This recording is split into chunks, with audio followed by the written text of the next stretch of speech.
네, 여러분 안녕하세요. 반갑습니다. 취업준비생들의 멘토, 예비승무원들의 멘토 테디쌤, 로이스입니다. 네, 오늘은 제 영상에 로이쌤을 모시게 됐는데 아무래도 오늘 컨텐츠의 주제가 지상직, 이제 면접과 관련된 부분이기 때문입니다. 실제로 이제 스튜디오 테디 학생들 중에서 이제 종강 이후에 취업 준비를 하는 과정에 지상 직원으로 지원해서 합격한 친구들이 정말 많기도 하고요. 또 처음부터 이제 공항이라는 곳에서 근무하고 싶은 그런 로망들이 있잖아요. 공항 여객 서비스 전문가 이런 목표를 두고 지원을 해서 합격했던 분들도 굉장히 많은데 또 최근에 또 지상직 관련된 문의가 많이 들어와서 최근 면접의 어떤 동향은 어떻고 가장 면접에서 조금 합격이 어렵고 빡세기도 하고 지원자들에게 인기가 많은 것 중 하나 둘이 뭐냐면 자스와 타스거든요. 그래서 최근에 저희 합격생들이 나왔습니다. 그래서 최근 면접에서 어떤 질문을 받았는지, 이 의도는 무엇인지, 그리고 또 어떤 부분을 좋게 보아서 합격을 했을지 이런 부분을 이제 나름 공항에서 근무한 전문가인 로이쌤과 함께 이야기를 좀 나눠보려고 하는데요. 아마 처음 뵙는 분들도 많을 것 같아서 간단한 소개 한번 부탁드리겠습니다. 네, 안녕하세요. 스위스포트 코리아에서 3년간 외항사 지상 직원으로 근무를 했던 로이스입니다. 네, 실제로 이제 3년이라고 하면 대부분의 어떤 업무는 모두 이제 익혀서 나름 마스터를 하셨을 거라 생각을 하고 또 무엇보다 저희 학생들 중에서 지상직 준비하는 분들에게 도움을 굉장히 많이 주기 때문에 여러분들이 아마 실질적으로 좀 궁금한 부분들 그리고 또 저와 함께 좀 명확한 명쾌한 풀이들 이런 점들을 여러분들께 해드릴 수 있지 않을까라고 생각을 합니다. 일단 로이쌤이 생각했을 때 항공객실 승무원 그리고 또 열차 승무원도 될 수 있겠죠. 그리고 또 이제 저희 지상 직원의 면접 차이가 있다면 어떤 게 좀 차이가 있을까요? 네, 제가 생각했을 때는 우선 항공객실 승무원 같은 경우에는 보통 면접이 1차, 2차로 진행이 되지만 지상직, 조업사 면접 같은 경우에는 보통 한 번으로 끝나기 때문에 그 면접 시간이 꽤 길거나 혹은 또 면접 분위기라든지 개별 질문, 코리 질문, 더군다나 롤플레잉의 외국어 질문까지 한 번에 이루어지기 때문에 꽤 집중력을 많이 요하고 난이도가 높을 수도 있다. 그런 부분이 있는 것 같습니다. 맞아요. 실제로 이제 이력서 그리고 자기소개서 기반으로 질문들이 꽤 많이 나오고요. 또 특정 경력이 있거나 특정 어떤 부분을 작성한 점에 대해서 끝까지 꼬리 질문으로 압박을 할 수가 있습니다. 사실 이게 엄청난 면접 실력을 요해서다라고 하기보다는 아무래도 이 분야에 있어서 어느 정도 빠르게 습득하고 빠르게 업무에 투입할 수 있는 기본 지식, 마인드, 역량이 쌓여 있냐, 갖고 있냐라는 걸 보기도 하고요. 사실 공항이라는 곳이 특수한 곳이다 보니까 막연하게 지원하는 분들도 되게 많습니다. 그래서 어떻게 보면 좀 안타까운데 좋은 직장임에도 퇴사율이 높은 부분이 있습니다. 그래서 좀 퇴사율을 좀 줄이고자 정말 지상 직원이 되고자 하는 그 의지와 역량 준비가 어떤 다짐이 확고한 지원자 아무래도 이런 분들을 뽑고자 하기 때문에 면접이 조금 길고 빡세게 느껴질 수 있다라는 거죠. 그래서 물론 이제 저희 합격생 같은 경우에는 스펙이 엄청나게 화려하고 이런 건 아니거든요. 저희는 사실 면접 실력으로 어떻게 보면 조져버리는 스타일이기 때문에 스펙은 평범 그렇다고 평균 이하인 친구들이 많진 않아요. 제가 좀 이런 부분에서 좀 푸시를 많이 하거든요. 스펙 따라. 그런데 이제 일반적으로 합격하는 분들 보면 스펙이 다양하긴 할 텐데 실질적으로 좀 어떤 분들이 많을지 한번 간략하게 이야기해 주실 수 있을까요? 우선 제가 근무를 했던 회사 같은 경우에는 외국계 회사다 보니 영어 면접도 있었고요. 그러다 보니 토익 점수가 고득점이신 분들이 꽤 많았습니다. 그리고 실제로 원어민 수준의 소통이 가능하신 분들도 계셨고 외국의 대학을 나오신 분들도 계셨고요. 근데 그에 반해서 이제 자스, 타스 이런 국내 LCC 항공사의 조업사 같은 경우에는 아무래도 그 손님의 비율 중에서는 외국인 승객, 그러니까 중국인, 특히 중국인이 많죠. 그러다 보니 중국어, 일본어 같은 자격증이 있으신 분들이 꽤나 우대가 되는 것 같습니다. 그리고 이제 자격증이 있는 것뿐만 아니라 실제 자기소개를 비롯해서 흔히 물어볼 수 있는 질문들 혹은 정말 세부적으로도 그 사람의 실질적인 커뮤니케이션 역량을 보고자 질문할 수 있기 때문에 정말 이 부분을 강점으로 갖고 가신다면 어느 정도 외국어 답변 준비는 해두는 것이 중요하다라고 말씀을 드립니다. 그리고 토익 성적도 600점대부터 900점, 정말 만점대도 있고 정말 좋은 학교에 출신 분들도 있다고 하시더라고요. 로이쌤이 직접 근무를 하면서 동료들이나 이런 대화를 하다 보면 사실 잘 알 수 있잖아요. 그리고 또 저희 학생 중에서 한 명이 또 특수 언어과를 나온 친구가 있는데 그 친구도 최근에 이제 굉장히 높은 경쟁률을 뚫고 합격을 한 것으로 알고 있어요. 그런 부분을 보았을 땐 확실히 외국어가 중요하고 이건 어디든지 사실 통용되는 부분이 아닐까라고 생각이 듭니다. 일단 먼저 그러면 자스 제조 에어 서비스 합격생의 어떤 면접 과정과 후기를 좀 이야기하면서 로이쌤에게 여러 질문을 좀 해볼게요. 일단 지원자는 4명, 면접관은 2명, 50분, 거의 1시간 정도 꽉꽉 채워서 좀 빡세게 진행이 되었던 면접이라고 합니다. 질문을 제가 좀 정리한 걸 살펴보면요. 자기소개, 본인을 뽑아야 하는 이유, 그리고 봉사활동 관련된 어떤 활동 이력이 있는데 이것에 대한 구체적인 질문을 한 개 하셨고요. 또 여행을 좋아하시나 봐요. 기억에 남았던 여행지, 이 정도로 큰 틀로 이제 질문이 되었고 또 추가적으로는 꼬리를 좀 물었던 것 같아요. 뭐 사실 자기소개야 뽑아야 하는 이유야 뻔하니까 패스를 한다 치고요. 저는 좀 눈에 들어오는 질문 중에 하나가 롤플레잉이거든요. 이제 청각장애인 승객, 늦게 오신 승객이 동시에 오셨는데 어떻게 응대할 것인가.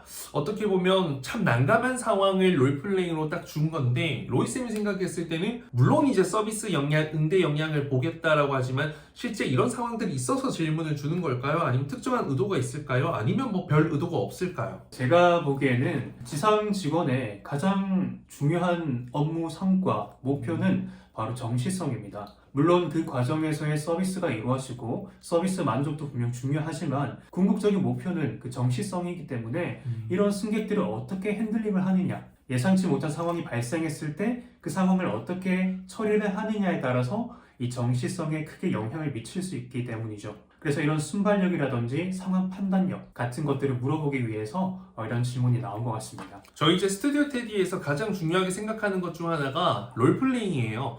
롤플레잉은 배운 자와 배우지 않은 자가 다르고 경험해본 자와 경험해보지 않은 자가 완벽하게 다르거든요. 그래서 저는 항상 중요하게 생각하는 게 모두를 만족시키는 답변, 청각장애인도 만족시키고 또 해당 늦게 온 승객도 만족시키는데 더 중요한 건 정시성을 만족시키기 위한 여러분들의 행동, 어떤 지침, 어떤 가치관, 어떻게 할 것인지 관련된 경험 이런 부분들을 엮어서 이야기를 하면 충분히 좋은 답변이 될 수 있는데 이 친구 같은 경우에는 이 롤플레잉의 답변을 저희에게 배운 식으로 딱 하고 나서는 더 이상 꼬리 질문이 없었고 그게 바로 어떤 거죠? 합격 시그널이죠. 그쵸. 로이쌤도 면접을 했을 때 다른 지원자들보다 질문 좀 많이 받은 편이었어요? 적게 받은 편이었어요?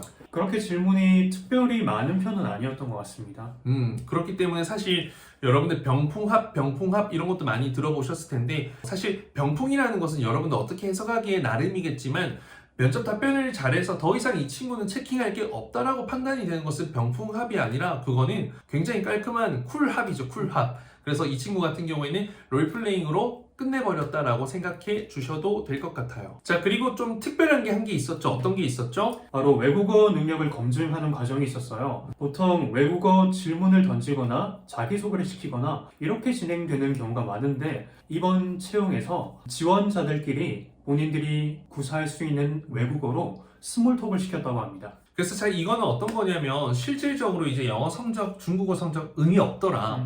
자기소개에 의미 없더라. 왜? 다 메모라이즈드 된 거잖아요. 그래서 실질적인 프랙티컬한 커뮤니케이션 스킬을 보겠다. 그래서 예를 들어서 Hi, Hi, how are you? I'm good. I'm fine, thank you. 이딴 걸 하면 달라진다는 거죠. 알겠죠? 그래서 실질적으로 어떻게 영어를 하는지를 보겠다라는 건데 실제로 이렇게 이제 일상적인 캐주얼 컨버세이션 상황에서 대답이 너무 막히고 아무 말도 하지 못하게 되면 실질적인 고객 응대도 불가능하기 때문에 이때는 감점 혹은 좀 부정적인 영향을 받게 되겠죠. 실제로 또 경력을 갖고 있는 분들도 질문이 있었다면서요. 그분들은 어땠다고 했었죠? 그분들 같은 경우에는 이제 지상직 업무에는 보면 단순히 체크인 업무만 있는 게 아니라 여러분들이 모르시는 이런 보이지 않는 곳에서도 이루어지는 이런 오퍼레이션 관련된 부분들이 정말 많아요. 그런 부분들을 어떤 업무들을 담당을 했었는지 그런 업무들에 대해서 여쭤봤던 것 같습니다. 근데 또 대답을 잘 못하셨던 분들에게는 또 혼을 내기도 하셨다고 하네요. 그러니까 진짜 면접관이 질문했는데 거기에 대한 대답을 못하면 솔직히 짜증나요. 그렇기 때문에 여러분들이 했던 거, 적은 거, 말한 거에 대해서는 적어도 명확하게 설명해 주실 수 있어야 합니다. 자, 그리고 이제는 티웨이 에어 서비스인데요. 자, 지원자 4명, 면접관 2명, 그리고 40분간 진행이 되었다고 합니다. 사실 이제 해당 채용에 지원했던 저희 학생은요, 이전에 좀 오래전에 코로나 이전이죠. 그때 조금 짧게 지상직 근무 경력을 갖고 있었습니다. 그렇기 때문에 아마 여기에 대한 조금 압박을 받았죠. 아까 제가 말씀드린 것처럼 금방 퇴사한 사람들이 많다라고 하죠. 그렇기 때문에 이런 경우에는 사실 합격을 하기가 쉽지가 않은데 이 친구는 합격을 끝내긴 했어요. 그래서 어떤 질문들을 받았나라고 보면요. 실제로 이제 이 친구 같은 경우에는 일반적으로 자기소개를 하고요. 또 이력서에 근무 경력이 있으니까 여기에 대해서 계속 꼬리를 물었다고 합니다. 실제로 이때는 좀 어떻게 좀 답변을 하면 그래도 면접관의 입장에서 그래 이 친구 이제는 열심히 하겠지라고 생각을 할 수 있을까요? 더더욱 이게 대표님이 주신 질문이에요. 그쵸? 지상 직원 같은 경우에는 보통 지원자들이 업무에 대한 이해를 잘 못하고 이제 막상 그냥 공항이라는 것에 대한 로망만을 가지고 오시는 분들이 많기 때문에 아까 말씀하셨던 것처럼 퇴사자들이 많은 편이에요. 그러다 보니 업무에 대해서 본인이 파악했던 부분, 그리고 이 업무를 하고자 하는 그 의지, 그런 것들을 강력하게, 확실하게 납득이 될 만큼 어필을 하는 게 중요할 것 같습니다. 그러니까 확실하게 퇴사한 이유가 있어야 되고요. 그게 명백하게 납득이 돼야 되고 또 한편으론 다시 지원한 이유가 수긍이 돼야 돼요. 그렇죠? 그래서 이 부분에 대해서 고민을 좀 많이 해보셔야 되고 이건 사실 여기에서 말하기는 케이스가 너무 다 다양하기 때문에 이건 개별적인 코칭과 컨설팅이 들어가야 되는 부분이 될 것 같아요. 자, 그리고 이제 이 친구가 면접이 아무래도 좀 아쉽잖아요. 저 같은 경우에도 아시아나항공 면접 봤을 때 40분 지각을 해서 이건 망했다, 탈락이다라고 생각을 해서 마지막 할 말에 손들고 제가 사장님 우리 세 번째 뵙는 날입니다 이런 식으로 해서 사장님께 확실한 한방을 했는데 이 친구도 어떻게 했었죠? 합격의 포인트가 바로 마지막 할 말이었다고 합니다. 얼마나 이 면접, 이 채용에 간절한지, 그리고 어떤 노력을 그동안 해왔는지, 앞으로 어떻게 해갈 것인지 그 정말 진정성 있게 말을 했다고 합니다. 이 과정에서는 단순히 또 전달하는 법이 또 정말 중요했겠죠. 단순히 외국 문장을 말하려고 하기보다는 나의 이런 감정, 이런 호소력을 담아서 전하는 게 바로 그 포인트가 될 수 있을 것 같습니다. 그래서 이제 마지막 할 말 같은 경우에는 꼭 준비해가는 게 필요하고 면접을 정말 잘했다면 굳이 안 해도 되지만 좀 아쉽다, 탈락할 것 같아, 내가 좀 너무 압박을 받았어 라고 했을 때는 마지막 지금까지 내가 했던 모든 말이 부족하고 저렇고 뭔가 잘못한 게 있더라도 난 진심입니다 라는 어떤 감수성, 이런 감성적인 부분을 또 건드릴 수 있는 영역이 마지막 할 말이기 때문에 꼭 좀 여러분들 준비를 해가시길 당부드리겠습니다. 그리고 중요한 게요, 또 목소리입니다. 객실 승무원도 마찬가지고 지상 직원도 마찬가지예요. 이런 고객을 응대하는 직업이다 보니 이런 설명을 해야 할 일이 많습니다. 특히 지상에서는 이런 설명 부분이 더 많이 이루어지고 있고 또 정말 손님별로 케이스가 정말 다양하기 때문에 그에 따른 추가적인 설명이라든지 상황을 해결하는 부분들이 정말 많기 때문에 좀 더 이 지상 직원을 믿을 수 있게끔 안 된다고 했을 때도 정말 이 안 되는 이유를 납득시킬 수 있는 그런 신뢰감 있는 목소리를 갖는 게 정말 중요할 것 같아요. 우리 이 합격자들의 공통점이 바로 또 이런 신뢰감 가는 목소리였습니다. 정말로 이제 보이스가 정말 많이 중요하고요. 여러분들도 이런 부분에서는 조금 강점 경쟁력을 만들려고 많이 노력하셨으면 좋겠고 저희가 이제 지상직 관련된 수업을 이제 곧 아마 오픈을 하게 될 것 같아요. 이제 아무래도 좀 채용이 굉장히 많고 좀 뭐랄까 변수가 되게 많아요. 그렇죠? 이렇게 정기적으로 뜨기보다는 정말 한 달에 막 여러 개가 뜨기도 하고 또 몇 달 쉬다가 갑자기 뜨기도 하고 하기 때문에 또 지상직 준비를 막 엄청 길게 하기보다는 여러분들에 대한 공부만 하시고 직무에 대한 기본 이해만 해서 연결만 시켜서 목소리 좋은 보이스를 바탕으로 답변만 하면 저는 합격률이 2배, 3배 올라갈 수 있고 1년에 한두 번 채용이 아니라 1년에 여러 번 있기 때문에 여러분들 객실 승무원보다 훨씬 더 어떻게 보면 좋은 기회를 갖고 합격할 수 있는 포인트들이 굉장히 많을 거라고 생각합니다. 그리고 특히 제가 근무를 했던 회사 같은 경우에는 이 지상 업무 중에서도 정말 다방면으로 정말 모든 정말 많은 분야를 다뤄왔기 때문에 이런 부분에서 제가 여러분들의 답변을 직무와 잘 연결시켜서 도움을 드릴 수 있을 것 같습니다.